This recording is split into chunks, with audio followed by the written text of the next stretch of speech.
이것은 내 성경입니다. 나는 성경이 말씀하는 모든 것을 믿습니다. 나는 하나님의 자녀이며 성경 속에 있는 모든 약속들도 내 것이고 성경이 할 수 있다고 한 모든 일들을 나는 할 수 있습니다. 나는 지금 영원 불변한 하나님의 말씀을 받습니다. 내 생각은 깨어 있고 내 마음은 열려 있습니다. 지금 받으려 하는 하나님의 말씀으로 인해 분명히 나는 변할 것이고 성장할 것입니다. 할렐루야, 아멘. 은혜 받은 사람들 네 번째 제목으로 율법도 은혜입니다. 율법도 은혜입니다. 라는 말씀을 나누고자 합니다. 많은 그리스도인들이 율법과 은혜에 대한 오해와 혼동들이 있는 것을 봅니다. 율법이라는 것은 구약적인 것이고 은혜는 신약적인 것이다 하는 식으로 쉽게 단정을 합니다. 제가 옛날에 교육전도사를 할 때에 장로님 중에 한 분이 법학 박사셨는데 학교 학장을 하신 분이었습니다.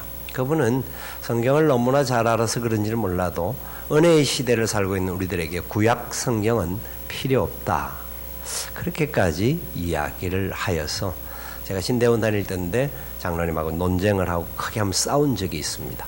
아니 어떻게 합동적 교회 장로님이 되셔서 성경을 믿지 않고 구약 성경이 완성되었다고 말하면서 성경이 필요 없다고 말하는 장로님이 어떻게 장로님으로 자격이 있냐고 아주 크게 한번 싸운 적이 있습니다. 우리는 착각하기를 신앙생활을 해가면서 율법주의에 매여서 사는 어리석은 사람들 때문에 율법이 필요 없다, 그래서 율법 폐기론자들이 나오는 것을 봅니다. 무슨 말이냐면 어떤 사람, 우리가 쉽게 지금까지도 많은 복음에 대한 이야기를 하면서 말씀을 나누었을 때 우리가 받는 구원, 심지어 우리가 받는 복, 뭐 이런 것들도 역시 마찬가지인데요. 그 모든 것들도 우리가 무언가를 함으로 말미암아 이렇게 했기 때문에 우리에게 어떤 것이 구원이 왔다, 또 복이 온다 하는 전제가 되어지다 보니까 사람들이 좀 더 그러면 구체적으로 복을 받기 위하여서 무엇을 할 것인가를 쫓아갑니다. 그것은 결국은 종교적인 성향입니다. 그건 우리 기독교의 본질적인 부분이 아니라 모든 일반적인 종교 안에, 사람들의 생각 안에 다 그 가치가 다 들어가 있습니다. 그래 들어가 보니까 이게 무언가 복음의 능력과 예수 그리스도의 은혜에 대한 기쁨에 대하여서 사람들이 조금 오해가 되어진다 싶으니까 한쪽 사람들은 그래서 예수님이 율법을 뭐 이야기할 때 뭐 제사장들이 하는 이야기 뭐 이런 것들 다 폐기하고 자유롭게 뭐 길을 가다가 안식일 날 그 뭐 밀도 이렇게 부숴 먹기도 하고 뭐 여러 가지 것들을 행하는 것을 볼 때에 지금 우리 시대에는 율법이 필요 없다, 그래서 율법 폐기론자들이 나와. 율법은 더 이상 필요 없다라고 말하면서 율법은 구약적인 것이니까 우리는 진정한 은혜 시대 안에 살기 때문에 자유롭게 마음껏 뭐 여러 가지 부분에서 내가 뭐 제약 받지 않고 어떤 일이든 할 수 있다. 그래서 구약에 있는 율법에서 이야기했던 어떤 구약적인 법, 구약적인 뭐 여러 가지 내용들 중에서 그거는 이미 신약의 예수님 때로부터 인하여서 사라진 것이다.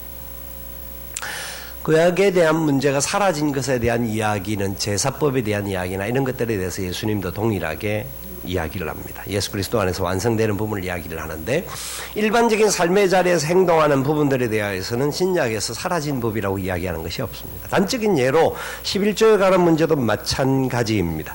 11조는 구약적인 개념 속에서 시작되었다고 할지라도 주님 안에서 우리가 행했던 모든 부분에 있어서는 이제는 우리가 그것 때문에 무엇을 받고 안 받고를 떠나서 하나님의 은혜 안에 사는 사람으로서 우리를 어떻게 살아야 할 것인가, 내 모든 것이 하나님의 것임을 더더욱 고백하고 인정하고 실천하는 삶을 살아야 합니다. 구약에서 말했던 모든 기준은 최하의 기준입니다. 하나님을 사랑하는 하나님의 백성들이 가져가야 할 최하의 기준, 그래 이 정도만 하면 괜찮아 라고 하는 입학 카트라인 정도의 수준이라고 생각하면 됩니다. 그러면 은혜를 아는 사람들이라고 한다면 그 은혜 안에 받은 것이 얼마나 놀라운지를 생각하면 우리가 무엇을 어떻게 보답한다고 할지라도 보답할 수 없는 하나님의 은혜가 있다는 것을 기억해야 된다는 거죠. 자, 오늘 우리는 이 십계명을 주시는 하나님의 말씀을 보게 되는데, 하나님께서 이스라엘 백성들에게 십계명을 주십니다. 십계명을 주시는데 이 십계명이 도대체 뭐냐? 왜 주신 건지, 무엇을 위하여 주신 것이, 그 주신 때가 언제인지 이것을 살펴보면서 율법도 은혜입니다 라는 것에 대한 분명한 이해와 생각들을 가져야 한다고 봅니다. 자, 보세요. 오늘 본문 이 20장 1절 말씀에 시작할 때 하나님께서 이렇게 말씀합니다. 하나님이 이 모든 말씀으로 말씀하여 이르시되 나는 너를 애굽 땅 종되었던 집에서 인도하여 낸 내 하나님 여호와니라. 하나님께서 지금 말씀하시는데, 나는 애굽 땅에서 너를 인도하여 낸 자다. 나는 너를 종되었던 자리에서 인도하여 낸 여호와다 라는 말씀이에요. 이 말씀이 지금 1계명부터 이제 계속해서 10계명의 말씀을 모세가 시내산에서 받게 되는 그 과정 속에 말씀하기 전에 전제하여 하시는 말씀이에요.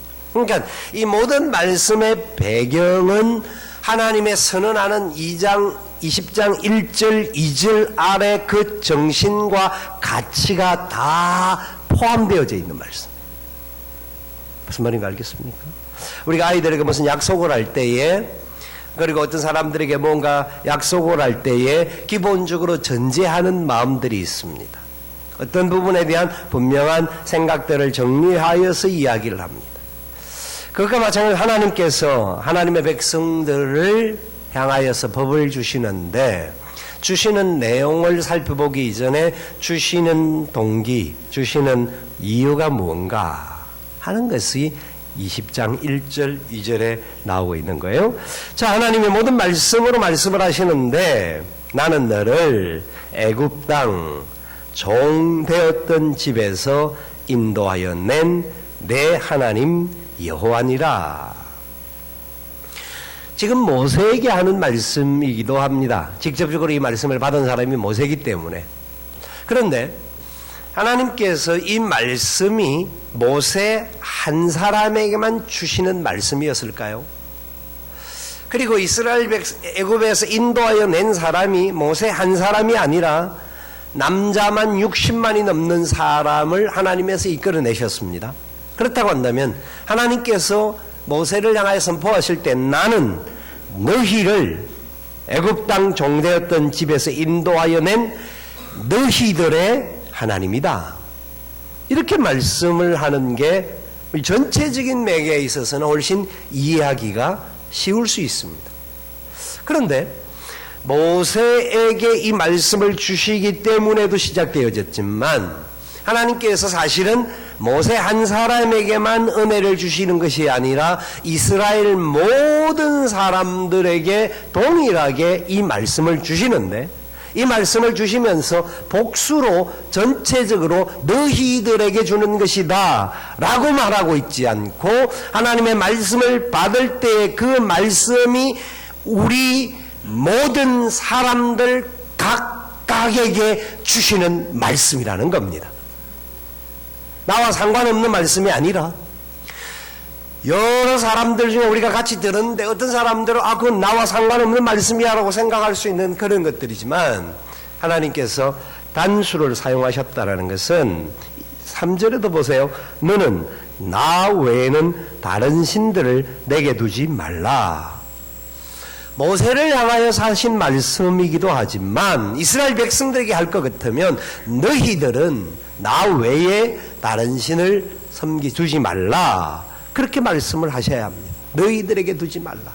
그러나 하나님께서는 전체를 향하여 말씀을 주심에도 불구하고 그 전체의 각각의 사람들에게 동일하게 말씀하고 계신다라는 겁니다. 졸고 계시는 분에게도 하시는 말씀이고 깨어있는 분에게도 하시는 말씀이라.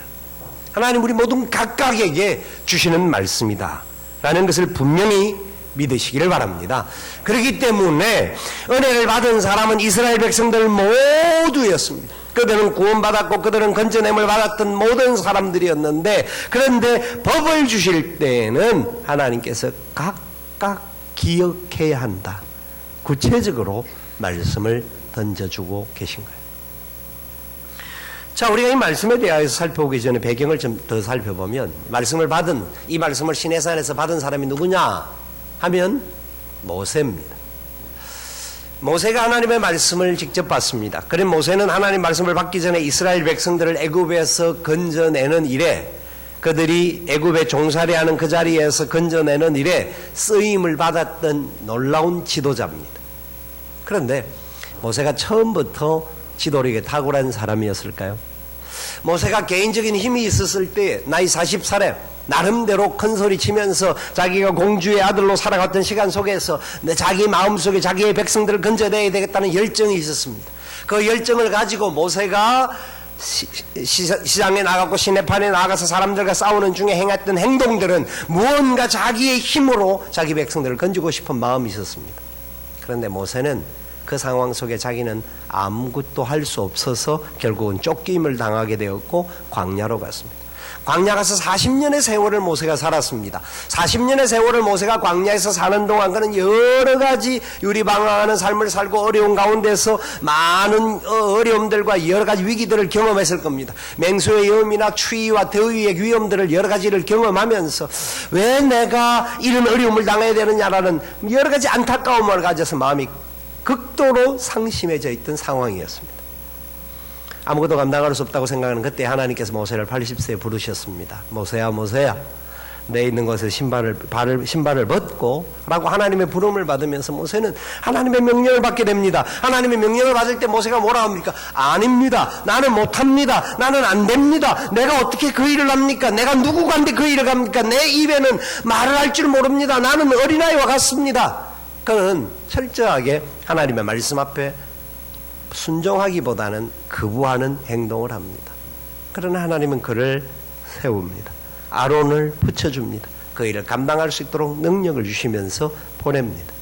애굽에 가서 10가지 재앙을 내리고 이스라엘 백성들을 6월절을 지나고 난 다음에 그들을 이끌어냅니다. 그들을 이끌어내면서 광야를 지나가게 되는 과정과 그리고 홍해가 갈라지는 역사가 그들 속에 일어납니다.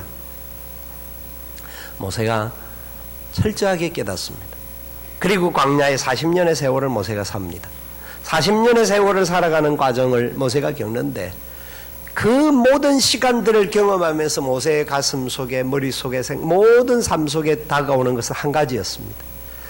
지난 40년, 과거에 자기가 살아왔던 광야에 혼자 살았던 40년의 시간이 하나님의 놀라운 계획이었고 이스라엘 백성들을 인도하기를 원하셨던 하나님의 은혜의 역사가 예비되어져 있었고, 그래야 이 백성들을 향하여서 하나님의 부르심에 반응할 수 있는 역사가 있었다. 생각할 수 없는 놀라운 은혜를 모세는 이스라엘 백성들을 이끌어가는 과정 속에서 더 크게 경험합니다. 여러분 믿으시십니까? 모세의 40년, 광야의 처음 40년, 40에서 80까지의 시간들은 여러 가지 위기와 어려움이 있었고 아마 눈물도 있었을 겁니다. 그런데 그 시간이 결코 하나님 앞에 헛된 시간이 아니었고 버림받은 시간이 아니었고 하나님의 백성들을 이끌기 위한 40년을 준비하기 위한 하나님의 놀라운 은혜와 섭리가 그 가운데 있었다라는 겁니다. 모세는 그걸 알았습니다. 그래서 하나님의 말씀을 받을 때에 그는 철저하게 하나님의 은혜의 말씀인 것을 그는 개인으로 믿었습니다. 나를 버린 것 같았던 하나님이었지만 그게 아니었다는 것을 더 철저하게 느끼고, 이 말씀을 받는데 이 말씀이 우리에게 주어질 때 이것이 명령이나 어떤 것을 권유하는 것들이 많고 여러 가지 제약되는 것이 많은 것이 있음에도 불구하고 이것은 하나님이 우리를 사랑하시는 사랑의 역사요, 하나님 우리를 더 아름답게 이끌기를 원하는 은혜의 법이라는 것을 모세는 믿었다라고 저는 확신합니다. 여러분, 모세의 생각뿐만 아니라 하나님의 전제하셨던 생각, 말씀을 우리가 2절에서 읽었습니다. 나는 너를 애굽 땅 종되었던 집에서 인도하여 낸 내 하나님 여호와라. 애굽 땅은 세상에서는 풍요로운 땅이었습니다. 세상에는 모든 사람들이 성공한 땅과 같이 보여졌던 땅이었습니다. 그런데 그 애굽 땅에 그들이 어떻게 살았냐면 종으로 살았습니다. 노예로 살았습니다. 애굽의 법도를 따를 수밖에 없고 애굽의 법도대로 살아지 않으면 그들이 먹을 것, 마실 것, 입을 것을 제대로 누릴 수가 없었습니다. 그들은 그렇기 때문에 애굽의 법에 충실해야 했습니다. 애굽의 법은 바로 왕이 태양신이었고 바로 왕이 태양신일 뿐만 아니라 수많은 우상들이 있었습니다. 수많은 풍요의 신들이 있었습니다. 그들이 배부르고 등 따뜻하고 편하게 살기 위해서는 애굽의 신들을 모셔야 했습니다. 애굽의 신들을 섬겨야 했습니다. 그렇지 않으면 그들의 삶은 제대로 된 삶을 살 수가 없었습니다. 그런데 그런 삶이었을지라도 애굽이 풍요로운 땅이요 배부러운 땅이요 세상에서 많은 사람들이 부러워하는 땅이었을지 모릅니다. 그러나 그 땅에서 이스라엘 백성들의 삶은 종살이였습니다.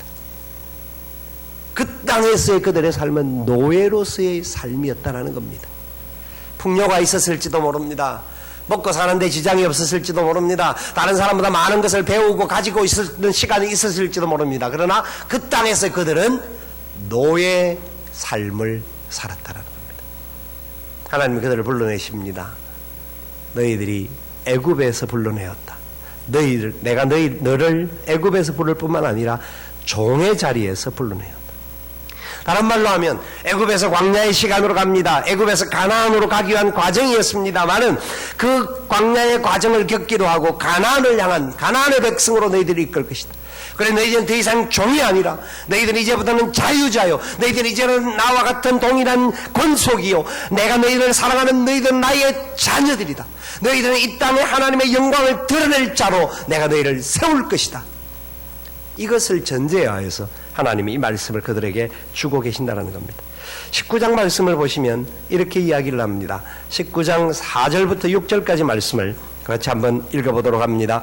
내가 애굽 사람에게 어떻게 행하였음과 내가 어떻게 독수리 날개로 너희를 업어 내게로 인도하였음을 너희가 보았느니라. 세계가 다 내게 속하였나니 너희가 내 말을 잘 듣고 내 언약을 지키면 너희는 모든 민족 중에서 내 소유가 되겠고 너희가 내게 대하여 제사장 나라가 되며 거룩한 백성이 되리라. 너는 이 말을 이스라엘 자손에게 전할지니라. 아멘.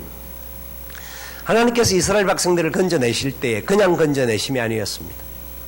그들을 건져내실 때 그들을 향한 계획이 있었습니다. 그들을 향한 하나님의 목적이 있었습니다. 그들은 세상 모든 사람들을 향한 제사장 나라요 거룩한 백성이요 이 땅에 살아가는 모든 사람들을 위한 축복의 통로로 그들을 세우셨다라는 겁니다. 그런 삶을 살아야 하기 때문에 그들은 애굽의 법을 따를 수 없는 사람들입니다. 애굽의 법도와 애굽의 원리가 그들의 삶의 주인이 될 수가 없었습니다. 그들은 하나님의 목적에 의하여 부름을 받은 사람들이고 하나님의 은혜로 부름을 받은 사람이기에 하나님의 은혜의 법이 뭐며 어떻게 사는 것이 제대로 된 삶인가. 쉽게 이게 100% 맞는 부분은 아닐 수 있습니다만 쉽게 말하면 이럴 수 있습니다. 우리는 예수님을 믿고 있지만 세상 속에 살고 있습니다. 구원을 받았던 하나님의 백성이지만 여전히 세상 속에 살면서 세상의 법을 따라갑니다. 지켜야 할 법들이 있습니다. 지켜야 할 원리들이 있습니다. 일반적으로 사람들과의 관계 속에서도 우리가 지켜야 할 법들 중에 하나가 하나 주면 하나 받는 기본적인 법도들이 있습니다. 어떤 것을 향하여서 내가 이만큼 수고했으니까 수고의 대가를 받는 것이 일반적인 법입니다. 그러니까 누군가가 내게 무엇을 주면 무조건 준다고 해서 고마워하지는 않습니다. 혹시 무엇을 요구할까? 저 사람들의 속마음은 무엇일까? 라고 생각을 합니다. 세상에서 최소한 살아왔던 시간들이 조금 길게 살았던 사람들, 세상에서 여러 가지 굴곡들과 어려움을 경험했던 사람들은 대다수가 그런 생각들을 합니다. 그렇기 때문에 행한 만큼 준 만큼 받는 것이 일반적인 원리입니다. 그게 그 당시 세상의 법전도 그랬습니다. 함무라비 법전에서 나오는 부분들이고 그 당시 사람들은 칼은 칼, 이는 이, 구약에서도 그런 식으로 이야기하는 것 같지만 실제적인 부분에 있어서 삶을 그렇게 사는 것이 일반적인 원리였습니다. 그런데 하나님의 은혜의 원리는 무엇이었냐면 그들을 일단 불러내시는 과정 속에 그들이 이것을 지킴으로 불러내음을 받는 것이 아니라 지금 이 법을 주실 때가 언제냐면 그들을 애굽의 종되었던 자리에서 건져내시고 난 다음에 주신 것이라는 겁니다. 시간적인 차이가 얼마나 중요한 줄 아셔야 합니다. 지키기 때문에 은혜를 주시는 것이 아니라 그들이 은혜를 받고 난 이후에 은혜 받은 백성으로 살아가는 방법을 주시는 겁니다. 전혀 다른 겁니다. 우리가 잘나서 구원받은 것이 아니라 하나님의 은혜로 구원을 받았다는 것은 신약 세계에만 이루어지는 일이 아니라 구약의 이스라엘 백성들조차도 그 은혜의 손길 안에 놓여져 있었다는 겁니다. 그래서 하나님이 애굽에 종살이하던 그들을 약속을 따라서 건져내어 주셨습니다. 건져내어 줘서 자유인으로 만들어 주었습니다. 그러나 자유인 정도가 아니라 거룩한 백성이 되게 하고 그들을 제사장 나라로 모든 열국 앞에 당당하게 설 수 있는 나라로 그들을 하나님이 불러내 주셨다는 겁니다. 그리고 나서 그 백성답게 사는 방법으로 하나님의 법, 가장 기본되는 10계명부터 시작하여서 도덕법, 제사법, 많은 법들을 이제 출애굽기 이후에 레위기, 민수기, 신명기 통하여서 법을 주십니다. 여러분, 이 법이 뭔지를 이해가 되십니까? 법은 지켜서 구원을 받는 것이 아니라 이미 구원을 받은 하나님의 백성들이 이 법을 통하여서 과거에 노예된 삶이 아니라 자유자로, 진정한 행복자로, 진정한 기쁨으로 사는 길을 위하여서 주어진 은혜의 법이라는 겁니다. 여러분, 십계명이나 율법은 그것을 안 지키면 두려움을 주기 위해서 우리에게 주신 것이 아닙니다. 오늘 주어진 이 법들조차가 이 법을 지키지 않으면 그들은 구원을 전혀 못 받는 사람으로 가게 하기 위함이 아니었다라는 겁니다. 저와 여러분이 주어진 동일한 은혜의 역사라는 겁니다. 자, 이스라엘 백성들에게 우리가 이 십계명을 볼 때 이스라엘 백성들은 어떤 생각을 가진 아직까지 과거에 그 애굽에 종살이했던 그 구조로서 이 법이 그들에게는 쉽게 이해되어지지 않았습니다. 그래서 이스라엘 백성들은요, 이 율법을 가지고 십계명을 가지고 또 율법 중에 있는 중요한 것들을 가지고 법을 또 만들었습니다. 이 내용에 대한 근본적인 의미를 잘 모르니까 613개의 법으로 세분화시켰습니다. 그 중에 248개는 꼭 지켜야 되는 법, 365개는 지키지 말아야 할 것, 이렇게 하지 말아야 할 것과 해야 할 것, 해야 할 것과 하지 말을 것을 나누어서 법을 세분화시켰습니다. 자, 무슨 말이냐면 그들은 하나님이 주신 법의 정신과 의미를 정확하게 알지 못하니까 이 법을 가지고 또 법을 만들어냅니다. 한 예를 들어서 안식일을 지켜야 한다라고 하는 4계명의 말씀이 있는데 이 4계명의 말씀에 그들은 안식일을 가면 어떻게 지켜야 되는가 라고 생각을 하여서 법을 만듭니다. 그래서 성내 안에까지는 움직일 수 있는데 성 밖으로 나가면 이것은 안 되니까 성 안에까지의 거리가 얼마다, 이 거리까지는 그날 걸어갈 수 있지, 다닐 수 있지만 그거보다 더 먼 거리로 나가면 안식일을 어기는 것이다. 그래서 거리를 정합니다. 안식일 날은 뭐 10km 이상 가지 못한다, 이런 법이 있는 거예요. 그 다음에 안식일 날 물건을 들고 옮기는 것은 가능하지만 의자를 들고 옮기지 않고 의자를 끄는 것은 땅을 가는 것이기 때문에 이것은 하면 안 된다. 쉽게 말하면 무슨 말이냐면 하나님이 법을 주신 것은, 율법을 주신 이 이유는 그들의 자유함, 그들이 하나님의 백성으로 풍성함, 하나님의 백성으로 기쁨과 즐거움과 감사와 찬양이 넘치는 삶을 살도록 하기 위해서 법을 주신 거예요. 그런데 오히려 그들은 새로운 그 법을 가지고 또 법을 만들어서 또 율법의 속박자가 되게 된 거예요. 그러니까 그 율법 자체가 더더욱 그들의 발목을 잡는, 자유함이 없는, 기쁨이 없는 하나님의 백성으로 승리하지 못하는 그런 부분으로 가는 거예요. 안식일에 대한 개념 보세요. 1계명과 4계명까지가 뭐냐면 간단하게 말하면 이겁니다. 하나님이 내 앞에 다른 신을 두지 말라 했습니다. 나 외에는 다른 신을 너에게 두지 말라. 왜냐하면 수많은 애굽의 신들을 봤지 않느냐. 그들이 가지고 있던 10가지 재앙이 다 그들의 신을 친 겁니다. 그들이 섬겼던 신에 대한 징계였습니다. 그들의 힘 있는 신들이 하나님 말씀 앞에 무너지는 것을 너희들이 보지 않았느냐? 너희들이 세상에 수많은 신들이 있다고 하지만 그 신들이 하나님 앞에 대항할 수 있는 것을 너희들이 어디에서 보느냐? 보지 못한다.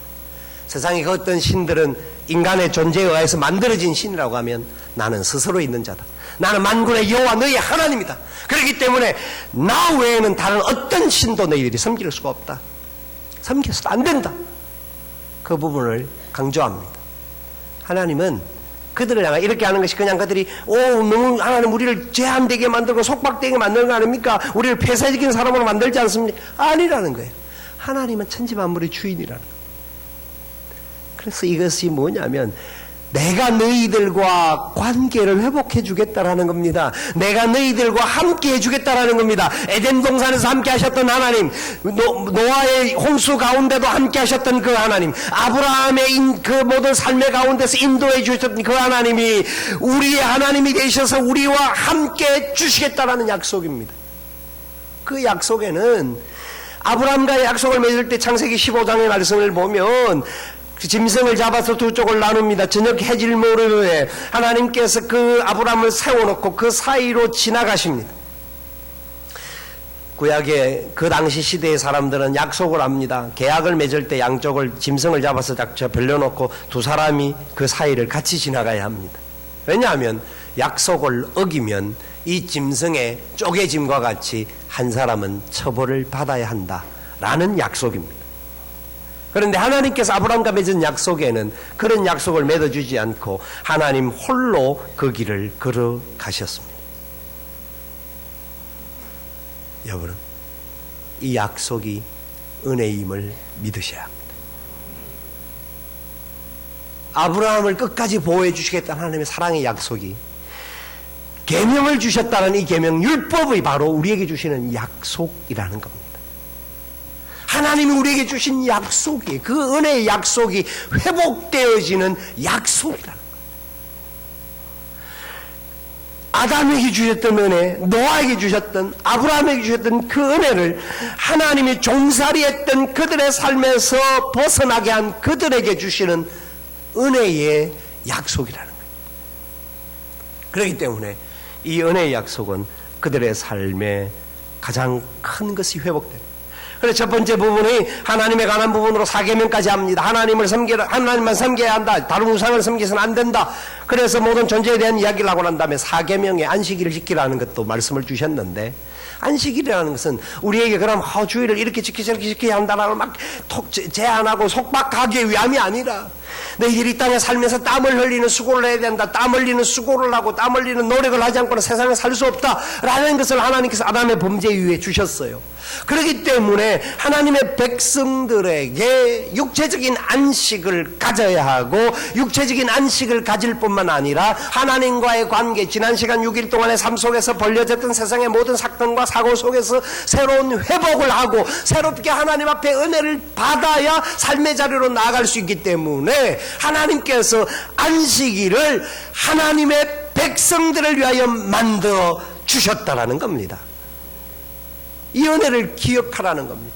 이 안식일을 통하여서 우리를 속박하고 우리를 갖다가 발목 잡고 안식일을 안 지키면 이렇게 벌을 받는다, 저렇게 벌을 받는다가 아니라, 그것은 그 다음 단계, 마지막 단계의 결과일 뿐이고, 우리를 향하신 하나님의 마음은 철저하게 하나님을 사랑하고 하나님 앞에서 회복되는 삶을 가지라는 거예요. 예수님께서 그래서 말씀하시는 거예요. 마태복음 22장에 율법의 계명을 설명하시기를, 첫째는 마음을 다하고 뜻을 다하고 힘을 다하고 정성을 다하여 주 너희 하나님을 사랑하라 하셨다라는 겁니다. 이것이 크고 첫째 되는 계명입니다. 여러분, 하나님 사랑하십니까? 하나님 사랑하시나요? 하나님 사랑도 안 하시면서 이 자리에 앉아 계신 분들은 계시나요? 하나님 사랑하십니까? 이만큼밖에 사랑 안 하시나 봐요. 저와 여러분 하나님을 사랑하고 있습니다. 하나님의 사랑을 받고 있는 자들입니다. 그렇기 때문에 우리가 어떤 부분에 속박된 제도에 의해서 잡혀가는 자가 아니라 그 사랑 때문에 사는 자. 우리는 사실 하나님 온전하게 사랑하지 못하기 때문에, 전적으로 하지 못하기 때문에 우리의 마음속에 약간의 널떠러움이 있고 부족함이 있어서 감히 입을 열지를 못합니다. 내가 사랑합니다 아멘 소리가 나오지도 않습니다. 근데 주님은 그것을 아십니다. 베드로가 주님 앞에 부름을 받을 때에 그는 자기가 힘과 용기를 다해서 내가 모든 걸 할 수 있다고 생각했습니다. 주님이 십자가의 길을 갈 때 주님 죽을 때까지 나는 주님 따라갈 것입니다 라고 외쳤습니다. 그래서 베드로는 부인하고 주님을 떠났던 시간이 있었습니다. 다시 그 주님이 베드로를 찾아오셔서 베드로야, 네가 나를 이렇게 해서 네가 나를 사랑하느냐? 네가 나를 사랑하느냐? 내 양을 먹이라. 내 사랑한다면 내 양을 먹이라. 내 양을 치라. 베드로의 고백이 뭐였습니까? 내가 주를 사랑하는 줄 주께서 아시나이다. 내가 감히 사랑한다고 표현하기도 못하겠다라는 겁니다. 주님 아시잖아요. 주님 아시잖아요. 내가 주님 사랑하는 거 주님이 아시잖아요. 아멘. 그것이 은혜입니다. 그것이 우리 주님이 우리를 향하여 주신 계명을 온전하게 지키는 원리입니다. 5계명, 10계명도 마찬가지입니다. 사람들과의 관계입니다. 하나님께서 철저하게 사람들과의 관계 속에서 어떻게 살아가야 할 것인가를 설명합니다. 이것은 다른 사람들을 어떻게 하지 말라 하는 뜻, 우리를 속박하기 위함이 아니라 자유자로서 거룩한 백성으로서 제사장다운 삶을 사는 사람들답게 살아가는 방법이다. 다른 사람 어떻게 보호해주고 어떻게 지켜주고 함께 공동체로 살아가는가 하는 것에 대한 원리라는 것. 이것을 하지 말라 저것을 하지 마라, 이것은 해라 저것은 해라, 그 정도의 가치 기준이 아니라는 겁니다. 그래서 하나님께서 말씀합니다. 이 말씀을 우리에게 계명으로 주신 그 하나님께서 신약에 인간의 몸을 입고 이 땅에 오셔서 우리에게 말씀하시길, 그래서 내 이웃을 너의 몸과 같이 사랑하라 하셨다. 그것이 두 번째 계명이다. 모든 계명의 원리는 내 이웃을 나의 몸과 같이 사랑하는 겁니다. 나의 몸과 같이. 근데 우리는 사실 모든 사람을 내 몸과 같이 사랑하지 못할 때가 있습니다. 내게 유익이 되면 사랑하고 내게 유익이 안 되면 미워하고 서로 또 감정이 상하고 불편해하고 어려워집니다. 그렇기 때문에 우리는 하나님 앞에 떳떳하지 못하는 부분들이 있어서 내가 주님을 사랑한다고 고백하지 못하기도 하고 하나님의 말씀대로 내가 살지 못한다라고 고백을 합니다. 여러분, 다른 사람이 미운 감정이 들 때도 있지만 우리는 그래도 가끔씩이라도 회개라고 하지 않습니까? 회개하지요. 가끔씩이라도 회개하시잖아요. 주일날 돌아올 때마다 그래도 지난 일주일 살았던 시간 속에서 내 삶이 제대로 못 살았다라는 부분을 놓고 하나님 앞에 아버지 내가 제대로 못 살았습니다. 지난 잘못했던 시간들을 용서해 주시옵소서라고 회개하지 않습니까? 회개 안 하는 뻔뻔스러운 사람으로 사지 마시고 회개하면서 사셔야 합니다. 그것이 은혜의 자리에 들어가는 기회입니다. 그것이 바로 내가 이웃을 내 몸과 같이 사랑하지 못했을지라도 앞으로는 그렇게 더 하기를 원합니다라고 결단하는 것입니다. 주님의 법도대로 살기를 원하는, 하나님의 은혜를 더 많이 누리고 더 기뻐할 수 있는 자리로 들어가게 하는 하나님의 역사인 겁니다. 오늘 우리는 성찬을 행하게 될 것입니다. 성찬을 받는 것은 매번 1년에 4차례 우리가 성찬을 하는데 그냥 때가 되었으니까 한다, 그 개념이 되어서는 안 됩니다. 성찬은 하나님 우리에게 주시는 놀라운 은혜의 방편입니다. 직접 손으로 만지고 눈으로 보고 몸으로 느끼게 하는 은혜의 역사입니다. 주님이 날 위하여 찢기시고 상하시고 피 흘려주신 그 은혜, 그 사랑, 그 놀라움을 경험하는 시간입니다. 그래서 동일하게 우리 안에 있었던 죄가 있다고 하면 회개가 필요한 것이 성찬을 통하여서 다시 깨닫게 되는 겁니다. 그래야 더 풍성한 그 은혜 안에 들어가서 주님의 위로와 만져주심을 경험할 수 있게 되는 겁니다. 이것이 바로 하나님의 법도의 원리입니다. 하나님 우리에게 율법을 주신 것이 율법을 통하여 우리를 우리를 그냥 얽어매고 우리를 속박하고 우리를 막 구속하여서 어떤 힘들게 만들게 해주신 것이 아니라 참된 은혜, 참된 사랑. 그래서 주님이 율법을 폐하신 것이 아니고 율법을 완성하셨다라는 의미가 무엇인지를 알게 하라는 겁니다. 주님 십자가를 지시고 마지막 순간에 고백하셨습니다. 다 이루었다. 다 이루었다. 십자가가 있었기에 승리가 있었습니다. 그것은 바로 사랑입니다. 율법의 핵심은 사랑입니다. 하나님의 사랑입니다. 하나님의 은혜입니다. 그것을 우리는 죄성이 있어서 다 이룰 수 없었지만 주님이 다 이루어 주셨습니다. 그 주님 앞에 새 은혜와 새 약속 속에 승리하는 하나님의 복된 백성이 될 수 있기를 주님의 이름으로 축원을 드립니다. 찬송가 144장 찬송 부르며 성찬식을 거행하겠습니다.